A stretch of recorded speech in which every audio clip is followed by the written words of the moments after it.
Hey, everybody, it's Carl White. You are listening to Loan Officer Freedom, #1 podcast in the world today for loan officers. I'm broadcasting from the secret headquarters here at the Mortgage Marketing Animals /Freedom Club. And I'm joined by one of my partners, Mr. Steve Kiles out of Houston, Texas. How you doing, buddy? Man, I am good. I'm excited about our topics today, man. We got some great stuff to cover. This is a great topic. So what we're going to talk about today is what does a team look like for a top producer? So a top producer team. And this is not something that we had to do a whole lot of research on because, Steve, there's not a whole lot of branches that are doing in yours. And again, you have a branch, I have a branch. We operate them somewhat similar and frankly, somewhat different, right? Yeah, so absolutely. So we'll talk about some of the differences. So that's what we're going to talk about. And dude, we hit a milestone. I just want to thank, and I'm being very sincere about this. I want to thank you guys so much for sharing this podcast, everybody. This has been a labor of love. Obviously, we don't get paid to do this. You know, there's no advertisers or we don't do sponsors. Trust me, we get like daily. I have sponsors reach out wanting to do it, but I think, you know, that alters the message, you know, and I want the message to be just as clean as possible. And if we recommend somebody, it's because we just think they do a darn good job, not because they put $1 in our pocket. But anyway, so we hit a milestone, thanks to you, fine people, that we hit the 500th review just the other day. 502 now. 502 reviews. So I just want to thank you so much. I really do. So let's call that payment in full. If you've left a review. If you have not left a review, though, you're freaking deadbeat. Come on, help me out. Come on, everybody, come on. Hey, well, listen. Here's what we should do. I think this would be like a total act of coolness. If you leave a review and you take a picture of it and send it to support at the Marketing Animals, Carl, I think we should give them a copy of your brand new book. So snap a pic. Send it to support at themarketinganimals.com and then give us an address or where to send it. And let's just send them Loan Officer Champions. Like you just wrote a brand new book. Yeah. It's a great book, Loan Officer Champions, and we'll give you a hard copy. We're not going to just email you a link. Like we're going to give it to you. Yeah. We're going to send you a hard copy of the book. It's a great book where I interviewed 10 of the top loan officers that I know, true rags to rich stories, each one with its own challenges. And it talks about how they overcame their challenges. It's an absolute remarkable book. And I have to tell you, I loved all the stories. I just finished reading the one with Hakeem Singleton. I'm going to tell you what, man, that is a good man right there. I got chills thinking about him, man. You and I just finished. We flew up to Philadelphia to go hang out with this guy for a day. He's a remarkable, unbelievable story, man. It literally keeps us going. It's why we do what we do, to hear what has happened in his life and how it's just absolutely changed him. So, hey, and listen, let me just say, Billy Bakes Bread gave us a review 3 days ago.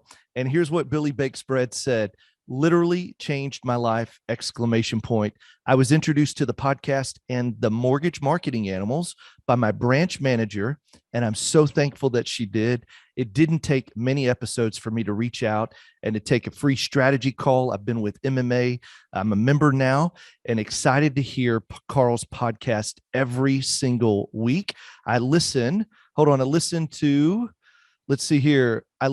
it on my way to work, and it energizes me to do everything I need to attain my freedom. Thanks, Carl. Billy Bakes Bread. Hey, send us an email and tell us where to send your book. We'd love to send you a book and put it in your hands. Thank you for the review. Yeah, thank you, Billy. And by the way, at our next event, we're going to be inviting Billy because apparently he bakes bread. So I like it. Cool. All right, cool. Awesome. So, hey, man, so you're listening to the right episode if you want to hear about what top teams look like. And so basically what we did on this episode, and we're doing a series on this, is we get sent in questions and we just sit here and answer the questions. So, Steve, what was the question that led up to this episode? Yeah. So we had a question and it just said, hey, what does your team look like? How does the loan flow from the initial conversation to funding? And then how many people are involved in the process? All right. So I'll start with this a little bit. I'll do a couple of things, and then Steve, we'll break down and like look at your team. So, so what does a team look like? For me, I learned this number from Kevin Gillespie. He's one of our coaches in the Freedom Club. He leads the Branch Manager Academy. If you're a branch manager, trust me, you want to be in this group. It's top level. I mean, this is like top level branch managers in this thing. But anyway, he taught me that for every 5 loans, I need 1 FTE, full-time employee, for every 5 loans. So let's talk about who that counts and who doesn't. So that number one, that doesn't count me. And it only counts like a loan processors, loan officer assistants, and maybe if you've got somebody answering the phone. So we'll call it a receptionist, administrative position, director of first impressions. I've heard it called any number of things. And so like if I'm closing 5 loans, me and one other person totally handle that. In fact, if I was at 5 loans, Steve, let's just say if Bob and Sue are each at 5 loans, I would strongly recommend that they share an assistant, because a great assistant can easily handle doing 10 loans. And when we talk about handling 10 loans, I'm talking about once a contract comes in, they cover it. The assistant covers it from soup to nuts from that point on. The only involvement that the loan officer should have past that point is going to be if they have to resell the deal. In other words, it was going Fannie Mae, and now we found out it's got to go FHA. The down payment's changing, the MI is changing, the rates change, something's changed, and the deal needs to be resold. 100%, that's the loan officer's position, but everything else would definitely be an assistant. So 1 full-time employee for every 5 loans. So if I'm closing 25 loans, in my world, that would be somewhere between 4 and 5 employees. So I don't like that number to get too much above 7 loans per employee. I definitely don't want it to go under 5. So like if I'm closing 8 loans and I got 2 people, it's gonna be hard to squeeze a profit. Let me tell you why I don't like to because I heard people say, dude, my processor can close 40 loans, right? But when you do that, a couple things are going wrong here. Number one, you're going to burn your processor out, and he or she's going to leave you, and she's going to go over to my shop, right? I'm just telling you, right? And I say my shop, but you know what I'm saying. They're going to go to somebody else's shop. So that's one thing. Number two, your support team, your processors and your loan partners, they're talking to your borrower, your co-borrower, your listing agent, your buying agent, the title company, the insurance company, the attorneys that's involved in. They're talking to all those people. They're so buried, they can't read a simple script that we've got written for you guys. That those people, your support team, should be bringing in at least enough loans to cover their salary. Because for us, employees are not a overhead; they're a profit center. Because our processors and Steve, in your case, your loan partner is asking for the business when they're calling and updating the listing agent of what's going on. They're asking that listing agent, who else are you working with that Steve can help you? He'd like to work with you twice this month. The reason why they're reading that script, the reason why they're bringing even more loans in, is they have the bandwidth to do it. If you're got that person stretched out closing 25, 30 deals, they don't want more deals. They're going to discourage more deals. Even if they like you, even if they love you, even if they're amazing, their plate's full. And the last thing, and this is just a personal thing, you're burning that person out. So when they go home, they want to kick the dog. And man, we do not want any dogs kicked, or wives yelled at, or husbands yelled at, or kids, go, mommy's tired, daddy's tired. Here, go watch the iPad for a little bit. Steve, I know you and I are not going to participate in that happening with anybody. Well, hey, Carl, let me add something to that. You know what's interesting, and I feel like it's great to hear this message. We just had a processor join us, my branch, literally in the last 30 days. Guess what, Carl? She took less money and no money per file to become a processor in our branch. You know why? She was tired of being driven to 60 hours a week. And here's what I told her is I said, listen, here's what the position pays. We'd love to have you. And actually Danelle was the one who did it, walked her through it and said, look, here's what we want you to do. Put in a strong 40. Like, give us great attitude, great effort, great effectiveness, but then go home and be a mom after you're done.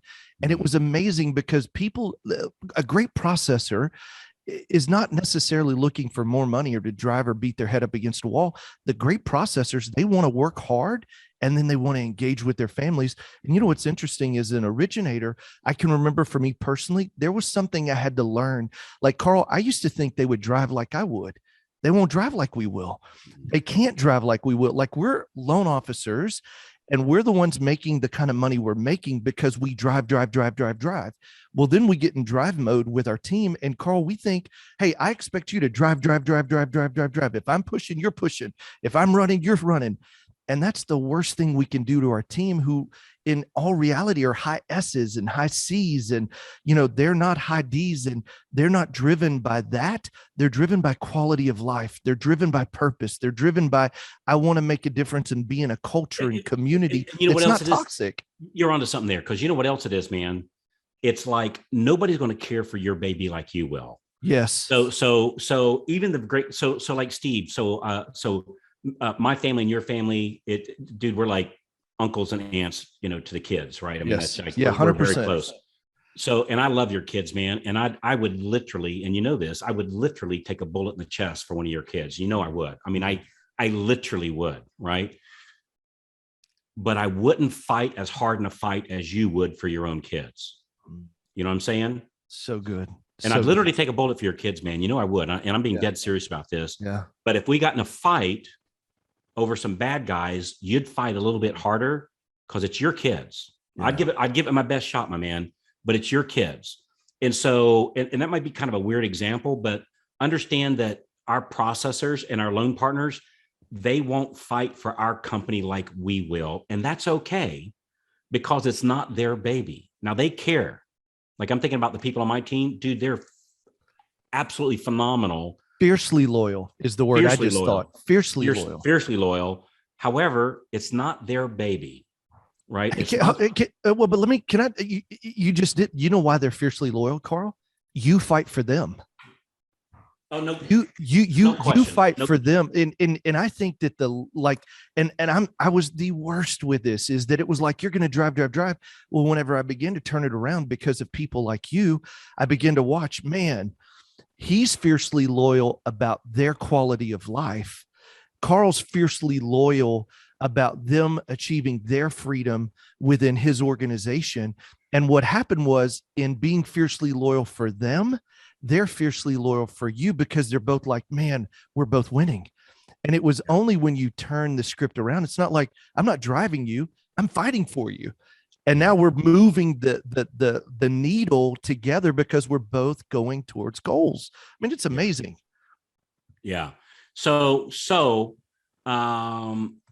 another part of that question of the teams and how many employees per, there's I know we had a follow-up question on this, and it was like, is there anything like for me, when I got my team, when I started building a team, how I decided who was going to do what is I made a list, and I went, here's the things that I don't like doing, right? Here's what I don't like doing. And I just made a list, right?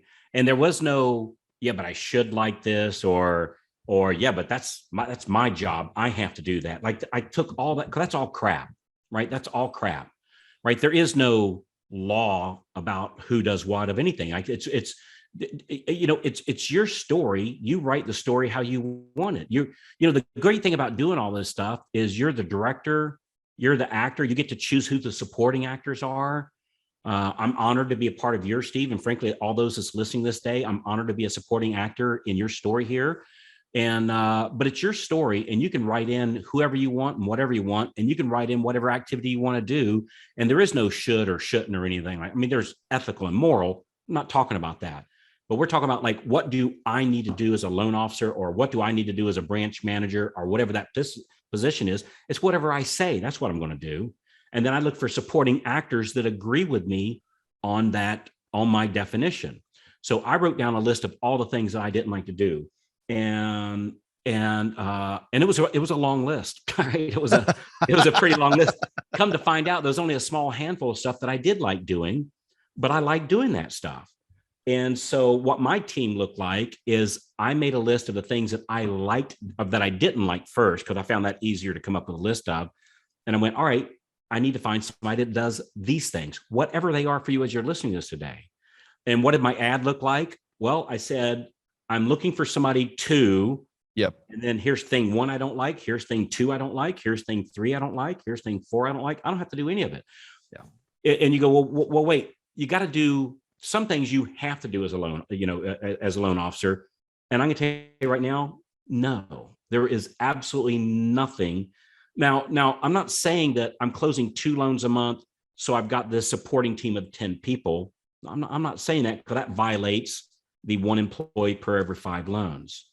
But the activity that I do, I can tell you right now, it's likely you'll make a lot more money if the things that you like doing is the marketing and the getting new leads part.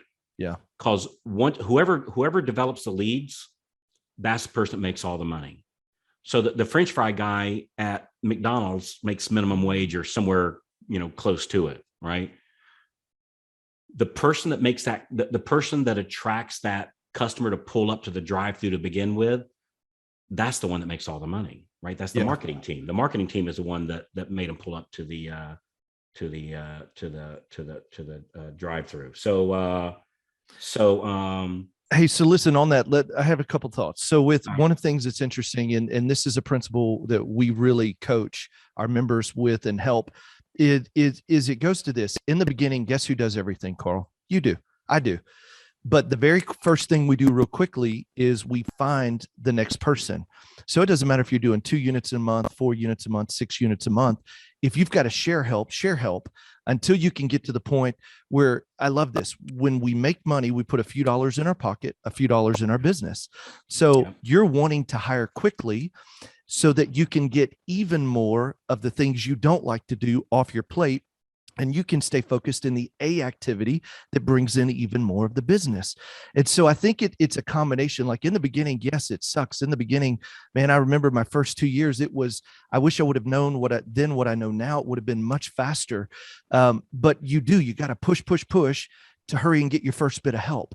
And then when the help is doing the right thing and you're doing the right thing, you're able to get even more help, and you keep kind of carving off the things you don't like as your team grows. And your team grows based on 2 indicators. We call them lead and lag indicators. Lead indicators are, am I getting enough leads coming in the business? So if you're getting 10 leads a month, that's your number one fix. You got to wait. And let's clarify here. You're talking about referred leads, not bought leads, not internet leads. They have to be quality. Ad leads or that's right. Okay. And so what I'm always looking at, and I know for my branch, like Carl, that's what I'm coaching to, is lead indicators are, how many leads did I get this month? If I got 10, then I've got to work on that. But then your lag indicators are what funded this month, which supports my growth. So if I got 100 leads coming in and I've only closed 3 loans this month, there's a big disconnect. So my process is really broken and my conversion's not high. But that was one of the questions. It says, what does your team look like? And one of my encouragements is you got to measure the 2. How many leads are you getting? How many loans are you closing? And then find the gap. Is it marketing? Is it sales fulfillment? Do I have a broken process of what happens when the lead or the referral comes in? Is it operations? When I get the loans in the pipeline, they fall apart, we miss closing? Or is it finance? I'm just not profitable. And then you can begin to build a bullseye and say, all right, here's what I've got to work on. If I've got a good team, not getting enough leads, I got to work on marketing. That's where we execute the DSP and what I do every day. And, we talked about our last episode, Carl, you'll make a fortune just by prospecting 2 hours a day from 9 to 11. And so that's where we can teach, just kind of walk you through it. Hey, and Carl, do this for me. If somebody wants to know, I need help, like, how do I we call it an Acts of Freedom. Where would they go, like, to do a 45-minute strategy call? So if you want to do a thing of like what your team would look like, you want some specifics about, hey, I'm doing this many loans, I like doing this activity. How do you hire somebody? What do you pay these people? Do you pay them BIPs? Do you pay them bonuses? Do you pay them salary? What do they look like? Where do you place the ads? Like, if you need help with any of that stuff, we have a free service that will absolutely provide that for you. If you just go to loanofficerstrategycall.com, loanofficerstrategycall.com. This is not a sales call. We'll help you map out exactly what you need for those situations. And don't get me wrong, if you'd like some help on an ongoing basis, certainly we can talk about that. But on this initial call, we'll just map it out for you and just absolutely give it to you. Which by the way, I want to cover one more thing here before we wrap up this. When we're talking about what the team looks like, I can tell you one thing that's absolutely necessary for the team is that somebody answers the phone. Talk about that. Talk about. I literally called a loan officer yesterday, Carl, and it went to voicemail. Oh. Dude, I called one the other day. It went to voicemail, except the voicemail was full. And I went, you have I don't like money. I don't even know what that looks like. Like, I have no idea how many voicemails you need that it's full. Man. And I mean, that's just crazy. Oh, so, wow. So somebody has to answer your phone. And I got some breaking news for you. It doesn't have to be you. In fact, it's best if it's not you. Because like let's say you're talking with a referral partner, or you're talking with a borrower and your phone rings. Are you going to disrespect that borrower? Are you going to disrespect that referral partner you're talking to and saying, hang on, this call is more important than you. Let me take it. Right? Are you going to do that? Or are you going to disrespect the person that's calling you, that's trying to give you money, and telling them, hey, you know what? Your money's no good for me right now. I'm talking to somebody more important than you right now. I'm going to do that first. Leave a message, and maybe, what's that song? Leave me. Here's my number. Maybe I'll call. Or what was that song? I don't know, but hey, anyway. So you get the idea that, like, somebody's going to be disrespected, either the person you're talking to or the person's calling in trying to give you money, and you're telling them, wait, I don't have time to take your money. And everybody thinks, yeah, but I have to answer my phone, but you're not answering your phone. 80%, right now, if we called 80% of the loan officers in my state, 80% of them, it would go to voicemail. 80%. You're passionate about this. Hey, well, you know what I heard? It drives me up the wall, because I think it's such a simple solution. Yeah. We can hire somebody for a very low price. They don't even have to be in my area. They can be, I'm in Tampa Bay. They can answer my phone in Alabama with the new voice over internet things, like, what is it? Cricket. Sling. What's that? Slings. The Ring Central's one of them. There's so Ring many Central's one great that we ones. use. Yeah. Hey, let me see the voicemail. I heard one the other day, Carl, and the voicemail said, hey, I'm in another appointment. I'm sorry, not able to take your call, which I hate to say the word I'm sorry. It said, hey, if you'll leave a name and number, I'll call you back at the end of the day. And then I heard one this week that said, I'll call you back at my convenience. I'm like, like, you just don't want money. Like, and it was loan officer voicemails, Carl. And hey, okay, so let me give two very simple solutions. Here's an easy way to fix that. Okay. So one thing is, if you don't have the technology set up, which it's so inexpensive, we use something called Elevate. You can use Ring Central. There's several ways to do it. They're all super inexpensive, maybe at most $50 to $100 a month. So you can either use a voice over IP process, or here's what we did too. Before I even did that, you just forward your cell phone. So when you take appointments or during the day in the morning, I just forward it. And who do I forward it to? Well, I forward it to my loan partner. I forward it to somebody on my team. And here's what happens is, it rings once, and Mary Lou answers it. If she doesn't answer it, the second ring, it goes to my other team members, either Summer or Sabrina. If it doesn't answer by the third ring, it immediately goes to Voice Nation. If you say, hey, I don't have any support, which is an answering service. Yeah, no help, then check out Voice Nation. Again, we don't get paid. I'm just telling you what's helped and worked. But Voice Nation will answer that phone just like they're sitting in your office, and they're really good at it. I prefer to go to a team member, but if you don't have it, Voice Nation, less than $100 a month. They'll answer your phone nights, weekends, or when the team members are on into the line and can't answer it. Super simple solution. All right, so they answer my phone for me. Yes. Like what and then what? They go, hey, this is Bob, Steve's Awesome Mortgage Company. How can I help you today? What happens? They're asking two things. Hey, Bob, are you looking to get pre-approved, or do you have a loan currently in process? And that directs them two different ways. If you're looking to get pre-approved, here's what we'd love to do: is send you a link to complete the online application and get you scheduled for the loan consultation. If they're currently in process, then they have the ability to transfer that over to our back-end loan partner, who can take that call. And if she's not able to take it, they say, Marty is currently on another call, but you're very important to us. I'm going to make sure she gets this message and return your call promptly. And they get her an instant email with not only the call, but the notes. Instead of saying, hey, leave a message and maybe I'll call. Man, well, it's a live person. And Carl, it goes back to the high S. Over 60% of the population's an S. They don't like change. they don't want to make 10 different calls. They just want to feel like you're clearly leading them to the next step. So when somebody, even if it's Voice Nation or an answering service, answers with at least good answers and a good etiquette, they feel like, well, good. Okay, I can wait a few minutes for them to call me back. But it's better than a voicemail. Hey, and this was the nail or the straw that broke the camel's back for us, Carl. We had a client call on Friday. I watched the call come in. I couldn't take it. I was in the middle of loan consultation. By the time I called back, they didn't respond. But Tuesday, the next week, they called me. Carl, you know what he said? He said, listen, you were the first one I called on Friday. He said, but I went to voicemail. So I called the other two lenders and I talked to both of them. It's Monday. They're still not responding the way they should. So I at least wanted to give you another shot. And I thought, I told him, I said, you don't need to call anybody else. I'm your man. And I'm sorry you went to voicemail. The next day is when we're like, no more voicemail ever.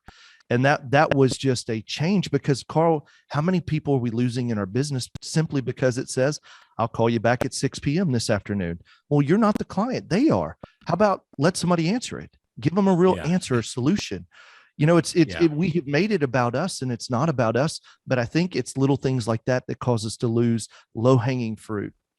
And I think part of it, Steve, is, somebody's closing 4, 5, 6, 7 loans a month, and they're going, hey, but I'm doing great. I'm making good money. What if you could make even more money and work even less, because you got people to help you answer the call? Because I think it's real important to understand that closing more loans doesn't mean you work more. It actually means you do less, because now you can't answer all the phone calls because of all the extra loans coming in. So you actually answer less calls and make more money, and you have more people to be able to help you out with those things. So, man, get some help. And if you don't have help available, maybe you can find another loan officer in your branch, or, if you work for a big mortgage company, maybe you can find another branch maybe, and you guys kind of pool resources together.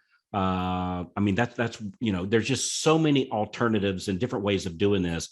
To not have help, to have your voicemail be the number one person that talks first to most of your customers is just absolutely crazy. I don't know a better way of saying it. Just absolutely crazy. That one simple thing is holding you from growth. And when you make more money, you can go help make more people. Mm-hmm. Dude, I tell you, making more money is just a wonderful thing. It's not just about buying a new Rolls Royce, even though that's nice, right? There's nothing wrong with that. But you know what's really nice, man? So I'm going to tell you something, man. I'm not saying this to brag. I'm telling people to inspire. The Little League, the local Little League, Palm Harbor Little League Baseball called me up the other day, say, hey, Carl, would you like to be a sponsor for these boys playing Little League? And you know what I said? Yes. And he said, well, we have 12 divisions. What division would you want to sponsor a team? And you know what I said? All of them. Come on, baby. Yeah. So we wrote a check so that we're sponsoring 12 teams, one team for each division. And he said, are you sure? You sure? I said, absolutely, I'm sure. I mean, I love the way, and I've got a story we don't have time to tell right now, but I love these people that are helping the Little League and helping our community. And the only reason I could afford to write that check, which I was happy to do, is because I've got somebody answering my phone while we're doing this podcast right now. I've got loans coming in. I've got new, I got loans coming in, like literally every hour of the day, easily every hour of the day, probably every 15 minutes. We have a new loan coming in through the team. And it's because somebody else is answering the phone and Carl's not doing everything. So I have time to do the podcast, got to have people to help me. And because I'm able to make that extra money, I take some of that money and I put it in my pocket. I take some of that money and maybe go buy rolls. And I take some of that money and go support the Little League baseball team. Or we have a center for I don't know if it's okay to say this, but we have a center for abused women that we support down in Cartagena, South America. And because we have somebody help answer the phone, we close more loans, and we take some of that money and built that center for women in Cartagena, South America, for battered women. So this isn't about just greed and me and when's enough. It's about when's it enough on helping other people. There is no enough. It's just as much as you can. That's how much. Yeah. So anyway, I'm just real passionate. It goes back to the effectiveness. If you could do it better and see even more results by just sharpening your axe, why not? And that's just one of the very simple, easy things to implement that you'll see great results from. I love it. Huge. So again, if you want help mapping out your team, we'd love to help you do that. We're really, really, really good at that. Just go to loanofficerstrategycall.com, loanofficerstrategycall.com. If you're watching this on the website, there might be a button right there. If you're watching this on your favorite platform, loanofficerstrategycall.com. It's absolutely free. You log in, you just answer a couple of questions, let us know where you are, kind of what's going on, so we can best prepare for the call. It'll take you a calendar. You pick a day and a time that works for you. And we love mapping this out. So we good, Steve? We're good, man. Great conversation. Love it. Hey, so on the next episode, I think what we're going to do is I'm just getting started. What do I do now? So this will be a great episode for some of our newbies. I know what you and I are really known for is helping people that's already got some pretty good stuff going on, how to make it even better, like how to go from third gear to overdrive. But on the next episode, we're going to talk about, hey, I'm just getting started. What do I do now? So we're looking forward to that episode, buddy. All right, man. See you on the next one. All right. Hey, thanks so much. I appreciate you guys being here. Again, thanks so much for the reviews. We always appreciate that. And thanks for forwarding this to your friends, your loan officer friends, and if you're a branch manager, to your loan officers. We really appreciate it. So thanks again. And we'll talk to you when you call in. Bye-bye, everybody. See ya.